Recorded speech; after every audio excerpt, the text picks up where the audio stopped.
Hi, and welcome to the Revopoint Mini unboxing and setup tutorial video. Let's get started with the Revopoint Mini standard package. It includes the Revopoint Mini and the Revopoint Mini portable turntable. Inside the Mini's box, you'll find a mini 3D scanner handle with a detachable tripod and telescopic handle, micro USB Type-A cable, 2-in-1 mobile cable, phone holder, a USB-A to USB-C adapter, a calibration board, inspection certificate, sample statue, marker stickers, black sheet, and glue tack. Let's take a quick look at the Mini's scanner. On the front, we have two depth cameras that collect the light from the projector to build accurate 3D models, and finally, we have an RGB camera for capturing the object's color.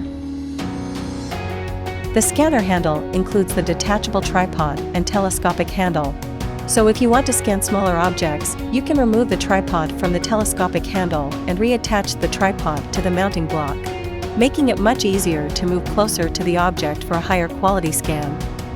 When scanning the sample statue or larger objects, screw the telescopic handle back into the mounting block. The telescopic handle can extend to more than 25 centimeters, and the detachable tripod has extendable legs with a height of over 3 centimeters, making it easy to scan larger objects in fixed scan mode. The mounting block can easily be angled forward or backward by 180 degrees. The 3D scanner can be attached to the mounting block in two ways so that it can be used parallel or perpendicular to the handle. Inside the Mini turntable's box, you'll find the Mini turntable, 4 pieces of the extended table, a reusable sticky pad, and a USB cable. To assemble the extended turntable, use the guiding lines of the triangle in the middle of the table to match and interlock 2 of the quarters together, and then do the same for the other 2 quarters. Then interlock both halves together to make the complete table. Stick the reusable sticky pad on the Mini electric turntable. Plug in the Mini turntable via the USB cable. Then put the assembled 4-in-1 table on top of the reusable sticky pad, and just like that, you have a bigger turntable to use. On the side of the Mini turntable, you'll find a switch to turn on and adjust the rotational direction and a knob to adjust the turntable speed. You can find the latest software for your Revopoint Mini on our official website www.revopoint3d.com.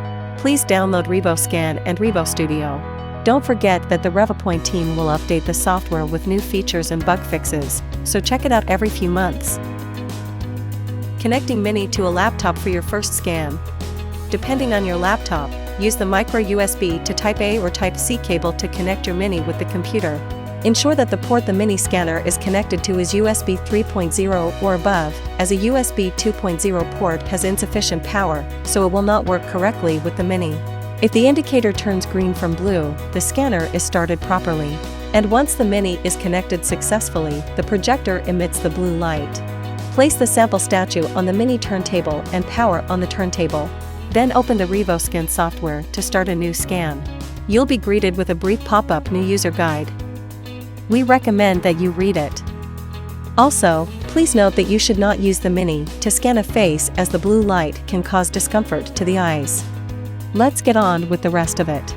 On the scan page, in the top center of the screen, you'll see the preview button, where you can see a preview of your current scan setup. The new scan button brings up a pop-up window with various scanning mode options for starting a new 3D project. The model list button brings up a list of saved scans with the option to perform various operations on individual files or process multiple files in batch mode. On the guide page, you can find the user manual, quick start guide, scanning tips, and a link to the latest software. On the support page, it provides links to online help, where you can directly ask our customer service team a question, FAQs, the Revopoint forum, and a link for feedback. In system settings, you can change the language, file storage location, and enable hardware accelerated rendering. On the About page, you can see firmware and software version numbers for the Mini scanner and RevoScan, configure Wi-Fi settings, and report bugs. And at the bottom of the screen, you'll find the status bar, where you see the Mini's connection status, connection mode, and scan readiness. After familiarizing yourself with the UI, let's click New Scan to build our first 3D model. Okay, let's take a look at scan settings. So in the accuracy options, we have fast scan for faster scan post-processing, but it'll have lower accuracy than the high accuracy option. So we recommend that you select high accuracy for your projects. Firstly, in the Scan Mode area, the Features option is designed to scan objects with easily identifiable features, such as sculptures. Next, we have marker mode, which we can use to scan objects that have large, smooth areas or regularly repeating features, for example, things like balls or cups. And then, we have dark mode, designed to scan dark surfaces, such as black, dark gray, or dark brown objects. Now, let's move on to the texture options. Here you can select whether your scan captures the object's color. For our first scan of the sample statue, let's select High Accuracy Scan, Features, and No Color. Once you've chosen these, click OK, so now we're in the scanning interface. You first need to adjust your mini's distance from the statue so the bar at the top says Excellent. Also, ensure that the statue is centered in the depth camera viewfinder for best results. Next, you might want to adjust the brightness setting under the depth camera view. If the statue is showing up as blue, it's underexposed, and if it's red, it's overexposed. So adjust the settings till there is as little red or blue on the statue as possible. Since we selected No Color, we don't need to adjust the RGB camera for this scan. So now, we're almost ready to start our first scan. If you look at the right side of the screen, you'll see a timer setting that controls how long the countdown is before the scan starts. Please set it to whatever you want. Below it, you'll see a Start or Pause button. Click it to start the scan. As it scans in the center of the screen, you'll see a blue wave going around the statue, showing which parts of the statue have been scanned as it turns.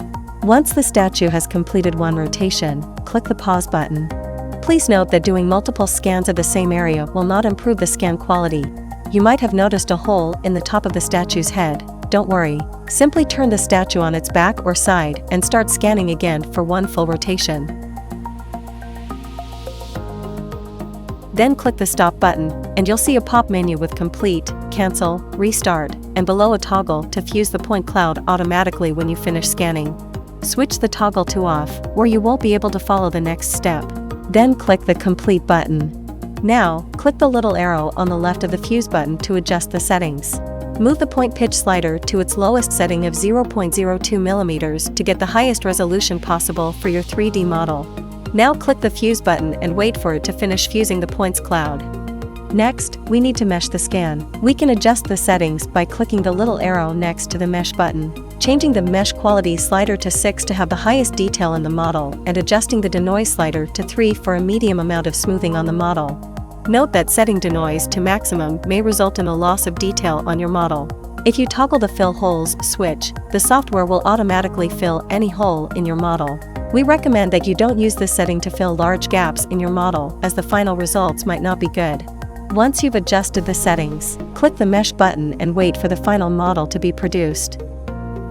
Finally, you can now export your 3D model. Select STL if you want to 3D print your model, OBJ if you're going to use it for 3D design, or PLY for the standard 3D format. Congratulations, you've made your first 3D model with the mini scanner. The texture function only applies to scans made with the color option selected. And if you have done a color scan, Revoscan can automatically match the captured pixels to the mesh to improve the color and texture resolution. And please be careful with the ambient light when scanning, or the colors won't match the object. If you have any questions or need help, please get in touch with our customer service team at customer@revopoint3d.com. Thanks for watching.